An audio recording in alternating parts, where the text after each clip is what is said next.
Hey, what's going on, everybody? It's your boy Shockwave48 here, and welcome back to to a brand new video. My bad. So, as you probably are aware, that we're like 4 or 5 days away before the new season of My Hero Academia of season 6, and we noticed that Deku's here. Everyone's happy. Shigaraki is a little bit upset. Shigaraki tries to make him go berserk. He calms down, and now we got this again. Will Bakugo be awakened? Now, we pretty much understand that he might be awake, but we don't know how he's going to approach things. But we're going to see for ourselves of what he's going to do on this video. It's going to give us some intel, and this is chapter 368. We pretty much got established from 367. It was very interesting, but now we're moving on to the next one. Alright, so we're going to see what we can get some intel about Bakugo, what he's going to do, and what's going to take for him to team up with Deku again to stop Shigaraki. I don't know how long he'll last in this battle, because I don't know if it's going to be different than he did before, but I'm pretty sure it's going to be totally different than, whatever. But let's go ahead and jump right into this video, guys. Let's do this. And also, be sure to hit that like button and subscribe to the channel if you're new. Let's do this. Okay, so sooner or later, Bakugo is gonna wake up, and I think he will join the fight with Deku, but he isn't gonna wake up until it's the most dramatic time possible. So Shigaraki's gonna have to stop getting knocked around so easily for a while so that we can get there.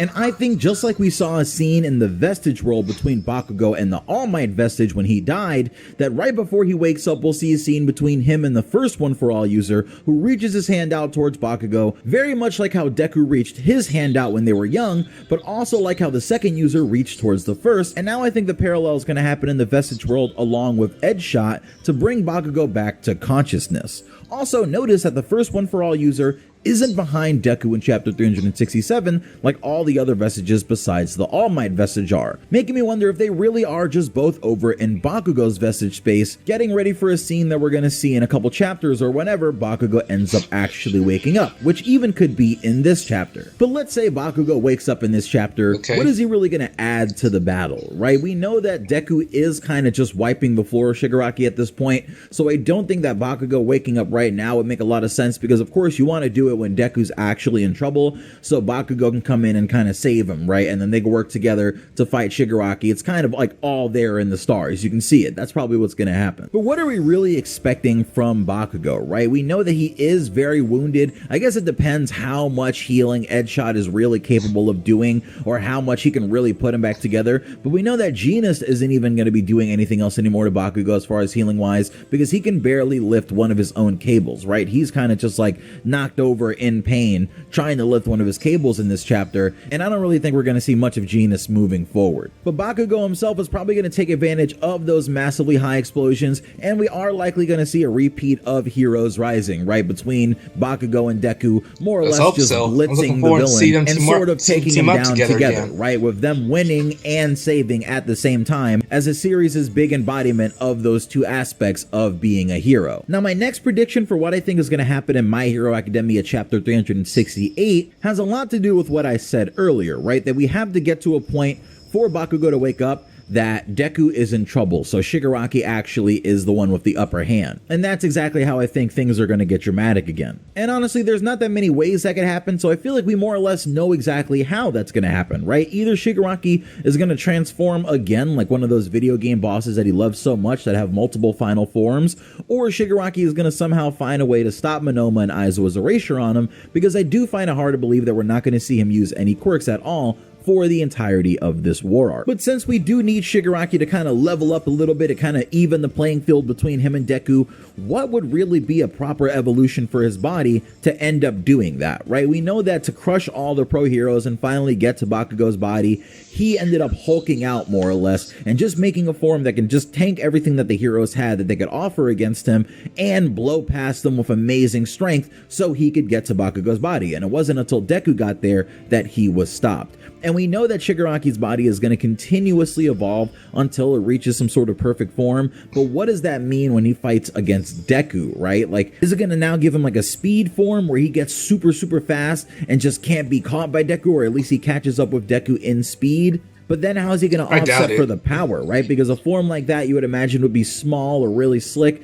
I don't know how much power it'd be able to summon unless right at the point of contact he makes a giant like meat fist, right? Like I don't know how that would really work. So I'm definitely interested in seeing if Shigaraki has like a proper final form with his body, like something really sleek that can keep up with Deku and be very, very fast, but also something that can take a lot of damage, have a lot of durability, and shell that damage back out. So I think after getting beat around by Deku, because I do think we are going to see a large Shigaraki beatdown at some point in this chapter, or maybe for the next chapter or two, because Deku's mad, and I think he's going to activate almost all the quirks in One For All for this Shigaraki beatdown. So while I do think that is going to last at least a chapter or so, eventually Shigaraki's body is going to have enough and be like, okay, let me switch my loadout a little bit because we can't let this happen. We have to try to evolve to get to our perfect form. Now, Mirio has gone from being pretty useless in this battle to actually starting to play a pretty crucial role. It wasn't as obvious at first, but his small wins on the battlefield are stacking up. From distracting Shigaraki to saving Bakugo from his grasp to keeping Midoriya sane,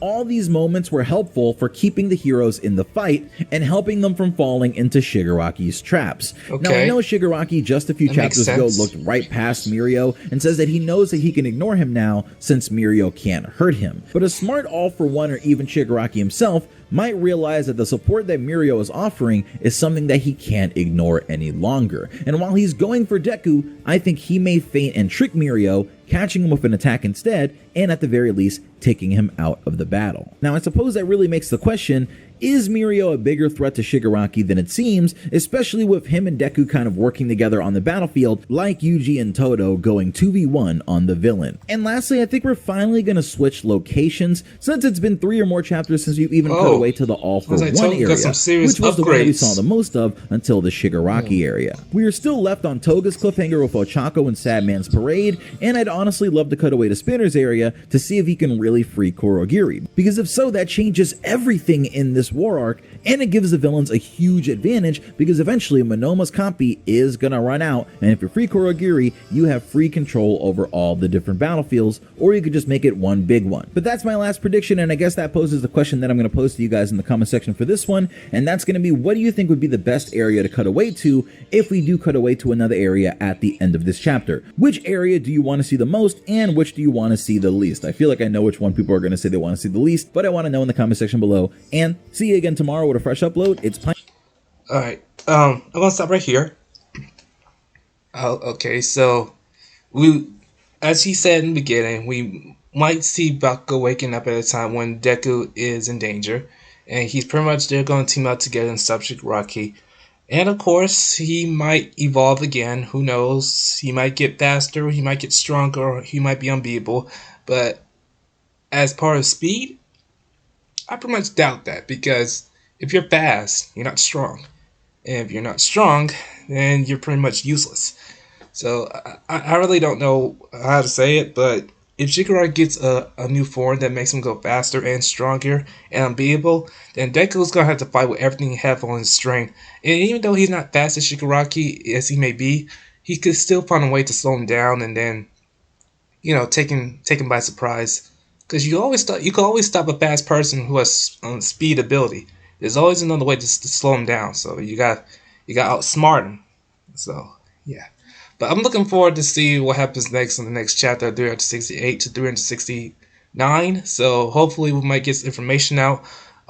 We might see some other, battles with Urakasai or some other people. But we don't really know. But we'll find out for sure. And if we don't, we'll just have to wait for the season to start and see for ourselves. I mean, that's only the options we got. So, alright.